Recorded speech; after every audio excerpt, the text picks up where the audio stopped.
بسم الله الرحمن الرحيم. الحمد لله رب العالمين حمد الشاكرين، الصلاة والسلام على سيد الأنبياء والمرسلين سيدنا ونبينا وشفيعنا ومولانا محمد وعلى آله وأصحابه الطيبين الطاهرين.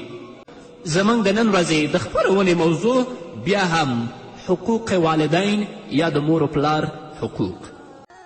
قدرمنو اوریدونکو، لکه څنګه چې د اصلي مور احترام او قدر او د هغې حقوق په موږ باندې لازم او واجب دي، همدارنګه د رضاعي مور که ماشوم که د بلې پردۍ ښځې نه شیدې خوړلې وي، لکه څنګه چې د خپل مور قدر و عزت کوي او د هغې احترام ساتي، همداشان به د هغې رضاعي مور قدر او احترام او حقوق ساتي. حضرت ابي طفیل رضی الله تعالی عنه فرمایي: رأيت النبي صلى الله عليه وسلم يقسم لحما بالجعرانة إذا أقبلت امرأة حتى ضنت إلى النبي صلى الله عليه وسلم فبسط لها رداءه فجلست عليه فقلت من هي؟ فقالوا هي أمه التي أرضعته. رواه أبو داود. حضرت ابو طفیل رضی الله تعالی عنه فرمایي چې ما رسول اکرم صلی الله علیه وسلم ولیده چې په جعرانه کې غوښې تقسیمولې. په دې وخت کې یوه ښځه راغله، تر دې چې رسول اکرم صلی الله علیه وسلم ته نږدې راورسېدله. رسول الله صلی الله علیه وسلم د هغې لپاره خپل مبارک څادر خپور که چې په هغې هغه کېناستله.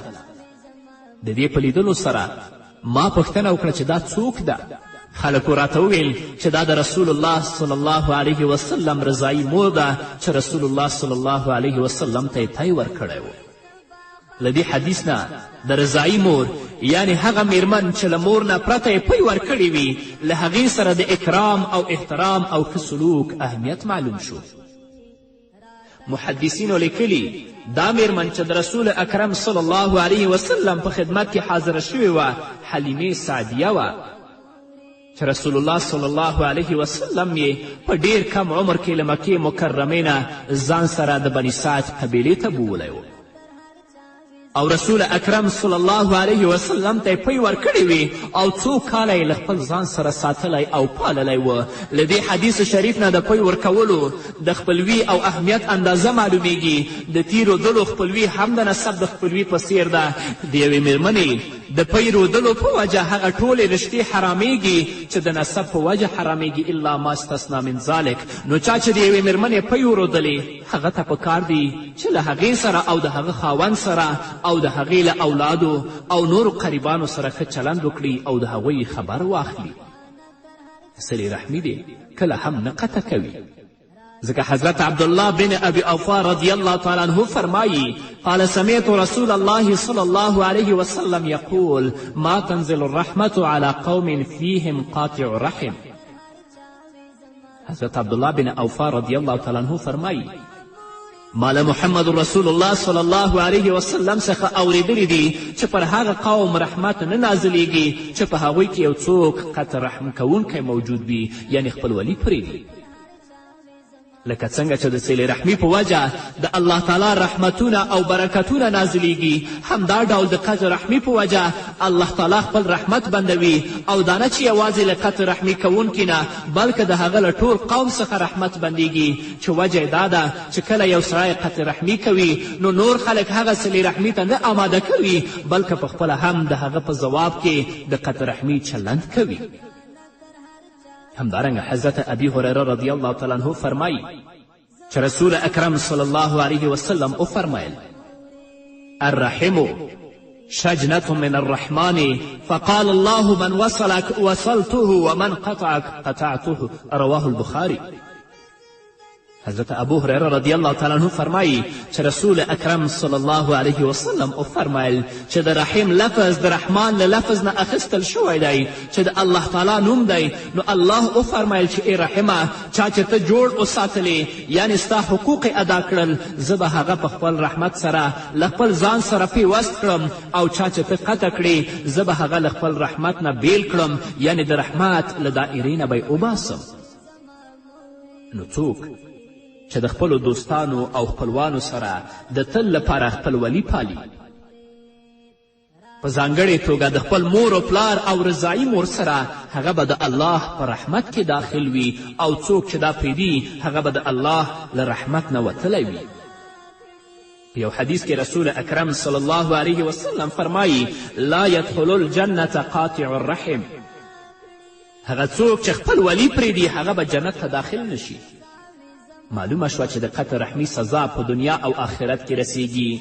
په ډیرو کورنیو کې کلونه تیریږي خو خپل منځي اړیکې نه سمیږي، په خپل منځ کې تر قتل او وینې بهونې خبره رسیږي او یو پر بل دعوا کول خو ورځنۍ بوختیا جوړه شوې وي. ورور له ورور سره په محکمه کې د دښمن په ځای درېږي، کله کاکا او وراره لاس او ګریوان وي، کله د ورور او خور ترمنځ نفاق وي، یوه د اوسېدنې جائداد په ولکه کې اخیستلی وي، بل کښت په ځمکه قبضه کړی وي، سره جنګیږي او یو بل وژني، نه سلام وي او نه کلام. کله چې مخامخ کیږي نو له یو بل نه مخ اړوي او تیریږي. دا خلک که د سیل رحمي په اصولو رفتار وکړي نو هره جګړه به فورا ختمه شي، لیکن داسې نه کوي او د دوی په منځ کې د قطع رحمي بدې نتیجې تر راتلونکو نسلونو پورې رسیږي چې تر نسلونو پورې د هغوی دښمني لا باقي وي. الله رب العزت دې موږ ته توفیق راکړي چې د رسول اکرم صلی الله علیه وسلم په لارښوونو همدارنګه د الله رب العزت په لارښوونو عمل وکړو تر څو چې الله رب العزت د دې مصیبتونو او د دې بدبختیو نه موږ او تاسو وساتي. همدارنګه حضرت معاذ بن جبل رضی الله تعالی عنه فرمایي چې رسول اکرم صلی الله علیه وسلم ما ته په 10 کلمو باندې وصیت کړی. أوصاني رسول الله صلى الله عليه وسلم ب10 كلمات قال لا تشرك بالله وإن قتلت وحرقت ولا تعقن والديك وإن أمراك أن تخرج من أهلك ومالك ولا تتركن الصلاة مكتوبة متعمدا فإن من ترك صلاة متعمدا فقد برئت منه ذمة الله ولا تشربن خمرا فإنه رأس كل فاحشة وإياك والمعصية فإن بالمعصية حل سخط الله وإياك والفرار من الزحف وإن هلك الناس وإذا أصاب الناس موت وأنت فيهم فاثبت وانفق على عيالك من طولك ولا ترفع عنهم عصاك أدبا واخفهم في الله رواه أحمد. حضرت معاذ رضی الله تعالی عنه فرمای چې رسول الله صلی الله علیه وسلم ما ته د 10 خبرو وصیت فرمایلی. اول، له الله سره هیڅ شی شریک مه ګرځوه اگر که ته قتل کړی شي او وسوځولی شي. دویم، مور و پلار هیڅکله مه ځوروه که څه هم هغوی تا ته حکم وکړي چې له خپل اهل و عیال او مال څخه بهر ووځه. دریم، فرض مونځ هیڅکله قصدا مه پرېږده ځکه چا چې قصدا فرض مونځ پرېښوده له هغه څخه د الله تعالی ذمه بري شوه. څلورم، شراب هیڅکله مه څکه ځکه چې هغه د هرې بېحیایي ریښه او اصل دی. پنځم، له ګناه څخه ځان ساته ځکه چې د ګناه په وجه د الله تعالی ناراضي نازلیږي. شپږم، د جهاد له میدان څخه مه تښته که څه هم نور خلک هلاک شي. اووم، او کله چې د طاعون یا بل مرض په وجه د خلکو مړه کېدل شروع شي او ته هلته موجود یې نو له هغه ځایه مه ځه بلکې هماغلته صبر کوونکی اوسېږه. اتم، پر خپل اهل و عیال باندې خپل عمده او ښه مال مصرفوه. نهم، د ادب ورزده کولو لپاره خپله امسا تیاره ږده او له اهل و عیال څخه په غافل کېدلو سره امسا مه پورته کوه. لسم، او همیشه هغوی د الله تعالی د احکامو په اړه ویروه چې الله رب العزت په تاسو باندې دا حکم او دا حکم کړی دی. د رسول اکرم صلی الله علیه وسلم په دې وینا کې 10 ډیر اهم نصیحتونه ذکر شوي دي چې په هغو کې د هر نصیحت لپاره د یوې مستقلې خپرونې ضرورت دی، خو زه به تاسو ته په لنډه توګه ووایم. د رسول اکرم صلی الله علیه وسلم لومړنی نصیحت او وصیت حضرت معاذ رضی الله تعالی عنه ته دا و چې د الله رب العزت سره یعنی د هغه په ذات او صفاتو کې څوک شریک مه ګرځوه. نه په عقیدې سره او نه په عمل سره که څوک یا یوه ډله تا شرک کولو ته مجبور کړي بیا هم له زړه نه شرکي عقیده مه اختیاروه اگر که قتل کړی شي یا وسوځولی شي. او په هغه صورت کې د ځان خلاصولو لپاره په ژبه سره د کفر د کلمې ویل جایز دي چې په زړه باندې مؤمن وي، خو افضل دا دی چې وسوځول شي او ووژل شي خو د ایمان خلاف په ژبه باندې هم هیڅ کلمه ونه وایي.